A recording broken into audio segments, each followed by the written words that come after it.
All is One Reflections. I am Priestess Omoshule. I am an ancestral priestess. I am an Ori priestess. I am a spiritual avenger. I am a spiritual warrior. And I am all that with a bag of chips and a dip. And so I wanted to come here briefly to talk about ATR and death. And so my mother passed away um, a couple of months ago, which was very shocking, not expected. And it has been a whirlwind. I have learned that grief is not linear, and there is no handbook to grief.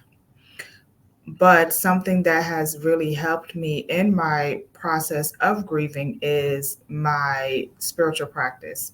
As a priestess that practice African traditional religion, we know that death is not final. We know that the ancestors are real. We know that death is just a part of cycle, and everyone's going to experience death. No one knows the time and the date but Olodumare. And so through my practice of ancestral veneration, it has really given me the understanding of the process of grief, and the process of death, to know that death is not final. It's just the absence of the physical body.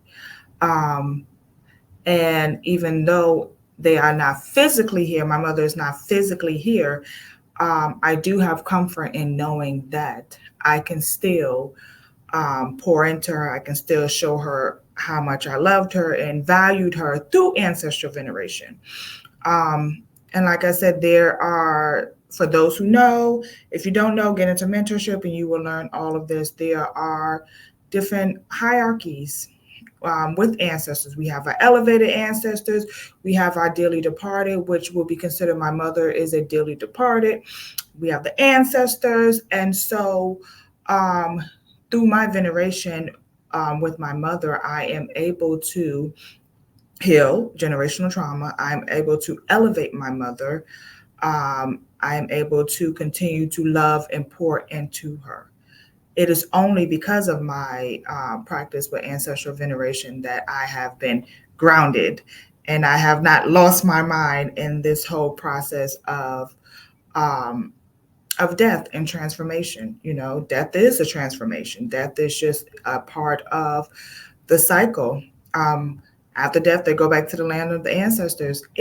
Your if your loved one has been doing what they were supposed to do here on this physical realm, and so, you know, for those who practice African traditional religion, we know that death is not final. We know that through ancestral veneration, we are providing, we are healing, we are elevating, we are being successful, we are breaking generational curses because we are healing our ancestors. You know, our ancestors can help us break generational curses, but we have to do the work. Um, and so I just wanted to share briefly that for those who have lost a loved one, um, go ahead and venerate them. I cook my mom hearty meals.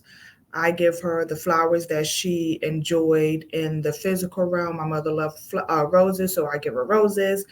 My mother would eat a pork chop. And so on Saturdays, I'm cooking her a pork chop or something heavy. Because also, too, our ancestors, our dearly departed, still have things that they have to do in the spiritual realm as well. So we want to make sure that our ancestors and our loved ones that have transitioned, they they are a part of the ancestral treasury. We are adding deposits to our ancestral treasury so they can do the things that they need to do. Just as much as they need energy to protect us, they need energy to do the things that they need to do. And so, just as well as you would give your, you know, ancestors or your elevated ancestors offerings, you can give your dearly departed. You can give deposits of money. You can give deposits of, you can give flowers. You can give herbs. You can cook your meals.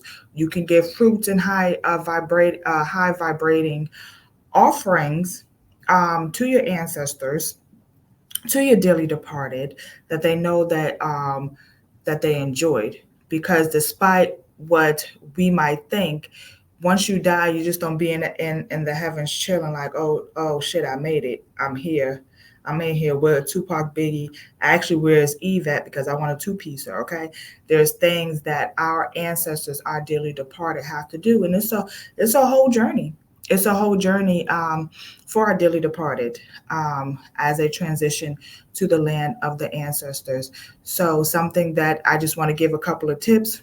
Something that has helped me is lighting a candle for my mother when she passed away.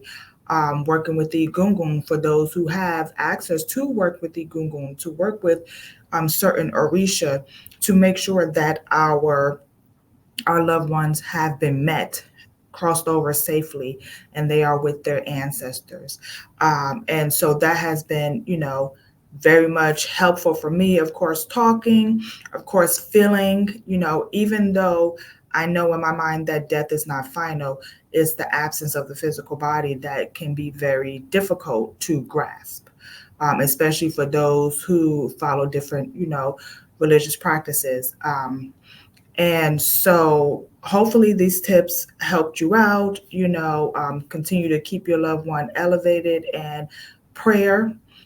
Do not, neglect prayer. Prayer is your superpower. Lighting a candle, speaking their name, speaking your loved one's name. Um, Giving them offerings, okay?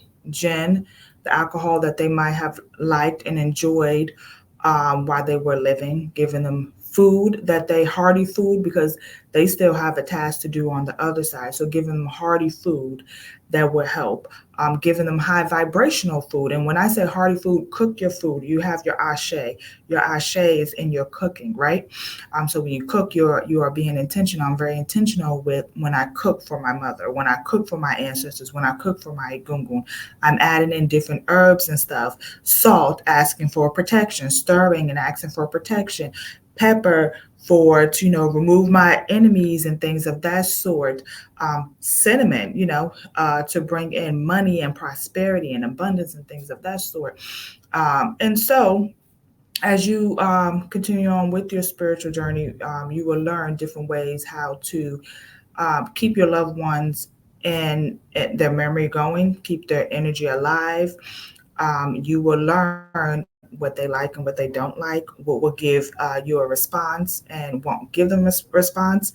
And so hopefully these tools have will help you out, and as if you ever, life is life. We're going to experience death. That's just a part of life. But hopefully, these tools will help you and you will be able to implement if you ever need to do so. And so, just remember death is just the disappearance of the body. The physical presence is no longer there, but the spirit continues, the energy continues. Okay. And so, I am Priestess Omar Shule. And like I always say, pray with me, don't play with me. Ciao.